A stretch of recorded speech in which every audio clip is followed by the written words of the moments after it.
नमस्कार, good morning all of you. थोड़ा तैयारी चालू रखें, एग्ज़ाम डेट आने की है, डेट आ सकती है। तो आज हम पढ़ेंगे lap and web binding. Lap and web binding क्या होती हैं? लैप और वेब बाइंडिंग का इस्तेमाल कहाँ करा जाता है? डीसी आर्मेचर में। डीसी आर्मेचर में दो प्रकार से बाइंडिंग होती है। दो प्रकार से बाइंडिंग होती है। पहली है लैप बाइंडिंग, दूसरी है वेब बाइंडिंग। काहे में इस्तेमाल की जाती है? ये आपकी की जाती है आर्मेचर में, डीसी आर्मेचर में बाइंडिंग जो की जाती है, एक लैप बाइंडिंग होती है और एक वेब बाइंडिंग होती है। तो अब पहली वाली समझेंगे हम, लैप बाइंडिंग किसे कहते हैं। लैप बाइंडिंग लैप बाइंडिंग जिस आर्मेचर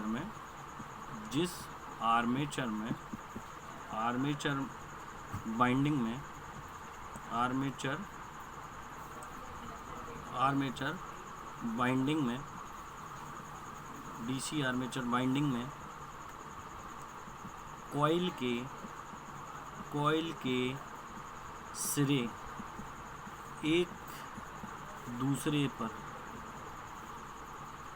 पर चढ़े होते हैं, उसे लैप बाइंडिंग कहते हैं। आई बात समझ में? क्या एक दूसरे के ऊपर मतलब कि ओवरलैप रहते हैं। ओवरलैप को ही हम क्या बोलते हैं? एक दूसरे के ऊपर चढ़े हुए रहते हैं, ठीक है, एक दूसरे के लिए चढ़े हुए होते हैं, उसे हम लैप बाइंडिंग कहते हैं। अब लैप बाइंडिंग भी दो प्रकार की होती है। पहली होती है सिंप्लेक्स बाइंडिंग क्या है? इसमें कम्यूटेटर पिच मतलब बाई सी का मान कितना रखा जाता है? एक रखा जाता है सिंप्लेक्स बाइंडिंग में। अब ये लैप बाइंडिंग क्या होती है? एक दूसरे के ऊपर चढ़ी रहती है, मतलब कि एक दूसरे के ऊपर लैप रहती है, ओवरलैप रहती है उसको। अब ओवरलैप में भी अब दो सिरे हैं। पहला है सिंप्लेक्स बाइंडिंग, इसमें क्या होता है? पोल कम्यूटेटर पिच का मान कितना रखा जाता है? एक। दूसरी बाइंडिंग होती है इसी में, लैप बाइंडिंग में होती है मल्टीप्लेक्स बाइंडिंग क्या होती है? मल्टीप्लेक्स बाइंडिंग होती है इसमें कॉइल की संख्या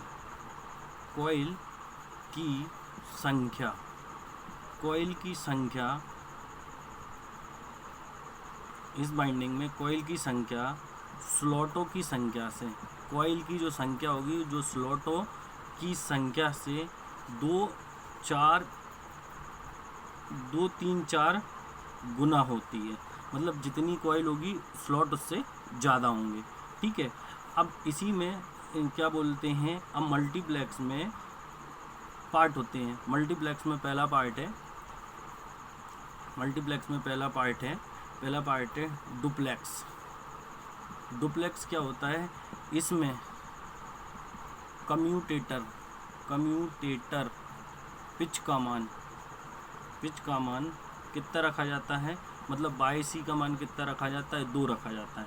दूसरी बाइंडिंग जो है वो है ट्रिप्लेक्स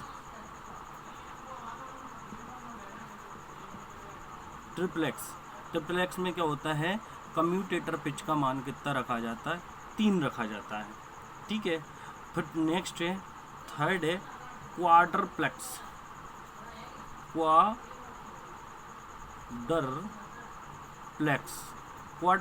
मतलब कि कम्यूटेटर पिच का मान कितना रखा जाता है? 4 रखा जाता है, ठीक है। ये आपकी होती है लैप बाइंडिंग। अब इसमें अपन नेक्स्ट बात करेंगे वेब बाइंडिंग की। अब इसमें दूसरी बाइंडिंग होती है, दूसरी आर्मेचर बाइंडिंग होती है वेब बाइंडिंग। अब वेब बाइंडिंग के बारे में समझ लेते हैं। वेब बाइंडिंग क्या होती है? दूसरा है वेब बाइंडिंग। वेब बाइंडिंग में क्या होता है? या फिर अभी इसको वेब बाइंडिंग की जगह अब इसकी क्या पढ़ लेते हैं, कैरेक्टरिस्टिक्स पढ़ लेते हैं इससे पहले, इसको समझने से पहले। लैब बाइंडिंग कैरेक्टरिस्टिक्स मतलब कि लैब बाइंडिंग की विशेषताएं। ठीक है, पहला समांतर पथ अधिक संख्या, समांतर पथ पर अधिक संख्या में होने के कारण पूर्ण बाइंडिंग में कुल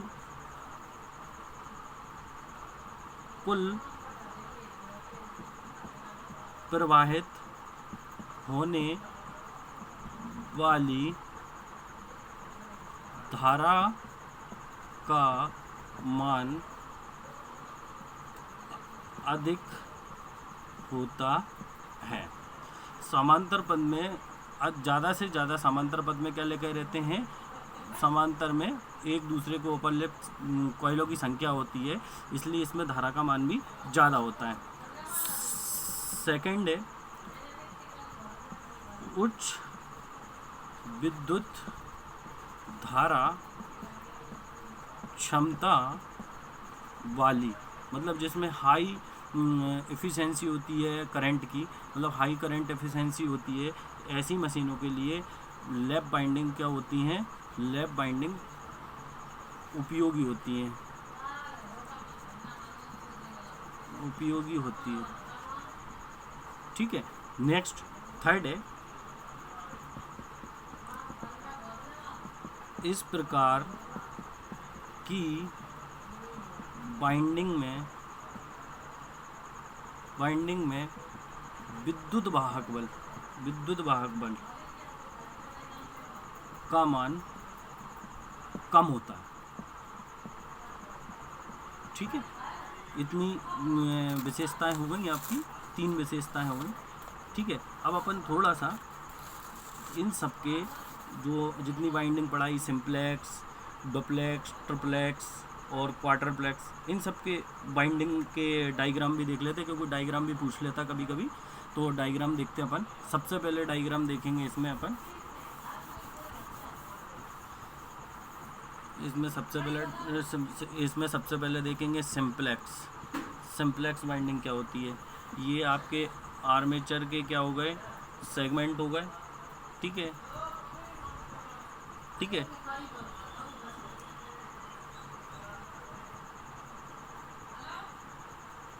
ये आपकी क्या हो जाएगी, सिंप्लेक्स बाइंडिंग।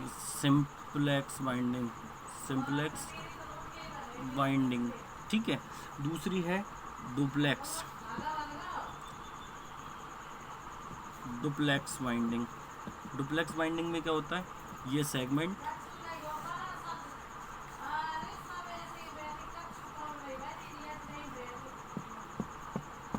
ठीक है। अब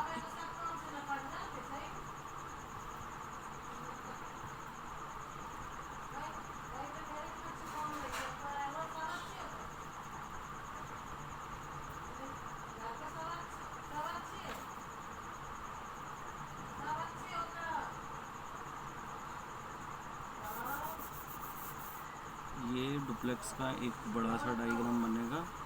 ठीक है,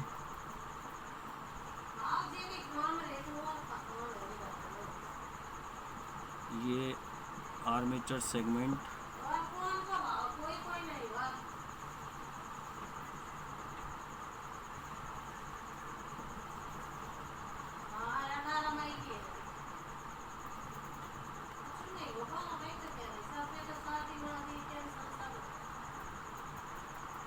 जो होती है आपकी डुप्लेक्स बाइंडिंग। ठीक है, कौन सी, डुप्लेक्स। और ट्रिप्लेक्स की बात करेंगे। ट्रिप्लेक्स में क्या काम करेंगे, ट्रिप्लेक्स की बात करेंगे। 1 2 3 4 5 6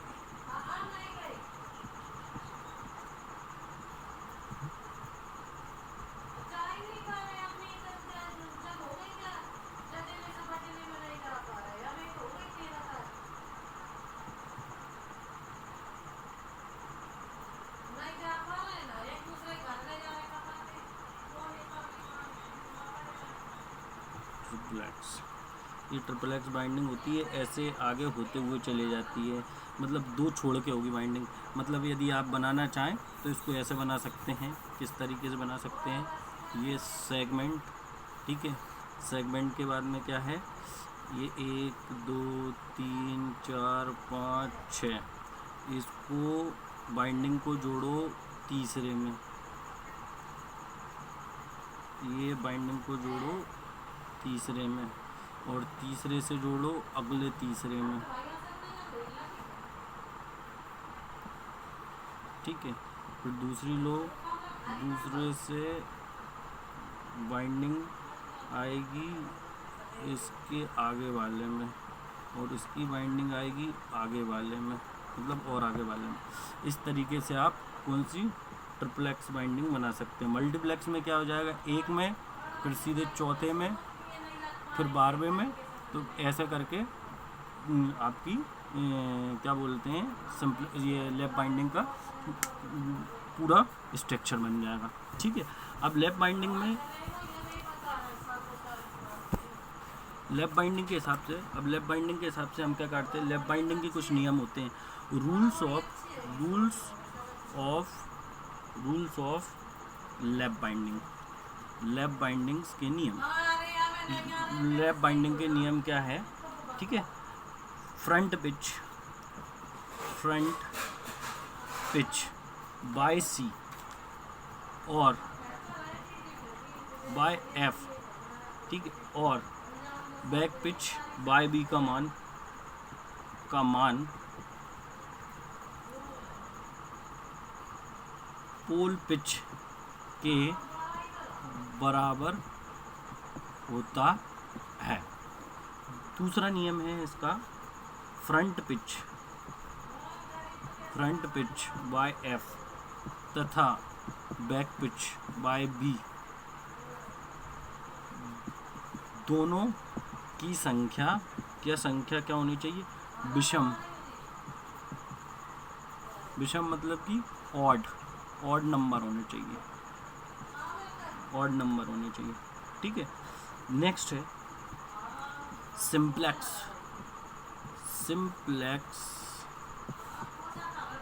सिंप्लेक्स बाइंडिंग में back pitch minus front pitch का मान कितना होना चाहिए, 2 होना चाहिए, 2 कंडक्टर या 2 चालक होना चाहिए। तथा मल्टीप्लेक्स बाइंडिंग के लिए भी चालक का मान क्या होना चाहिए, मल्टीप्लेक्स के लिए भी चालक का मान कितना होना चाहिए, 2 होना चाहिए, ठीक है। औसत पिच चौथा है, एवरेज पिच कितनी होना चाहिए, बाय एवरेज बराबर buy back plus by front बटे 2 होना चाहिए, ठीक है। Commutator pitch, main important commutator pitch कितनी होनी चाहिए, सबके लिए अलग अलग हुई, बाय सी प्लस माइनस 1, तो सिंप्लेक्स बाइंडिंग के लिए commutator pitch plus minus 2, duplex plus minus 3, triplex और प्लस माइनस 4 क्वाड्रप्लेक्स बाइंडिंग के लिए होना चाहिए, ठीक है। अब इसमें आगे की बात करेंगे, इसमें आगे की बात क्या है, इसमें आगे की बात करेंगे हम, आगे की बात करेंगे इसमें, यदि प्रोग्रेसिव बाइंडिंग करना आगे की ओर, प्रोग्रेसिव बाइंडिंग के लिए पॉजिटिव तथा रिग्रोसिव बाइंडिंग के लिए, मतलब बढ़ते क्रम के लिए प्लस और घटते क्रम के लिए माइनस होना चाहिए, ठीक है। नेक्स्ट रूल है इसका, समांतर पथों की संख्या ए बराबर कितनी होना चाहिए, पोल्स की संख्या गुणित पोल्स की संख्या कितनी होनी चाहिए, स्लॉट के बराबर होनी चाहिए। ठीक है, नेक्स्ट रूल है, 8वां रूल है, कार्बन ब्रश की संख्या पोल्स की संख्या के बराबर होना चाहिए। ठीक है, मतलब बढ़ते क्रम की बाइंडिंग के लिए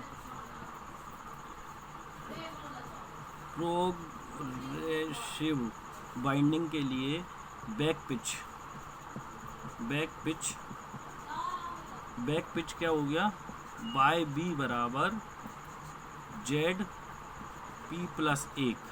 जेड क्या है, number of conductor poles plus 1 होना चाहिए। और फ्रंट पिच कितनी होना चाहिए, बाय एफ बराबर बैक पिच माइनस 2। ठीक है, अब 10वीं बात करते हैं घटते क्रम के लिए, रेट्रोग्रेसिव बाइंडिंग के लिए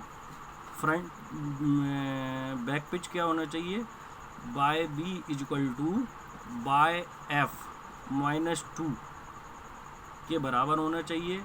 और फ्रंट पिच क्या होना चाहिए, होना चाहिए आपकी बाय एफ बराबर जेड अपॉन पी प्लस 1। ठीक है, अब इसमें क्या है, जेड का मान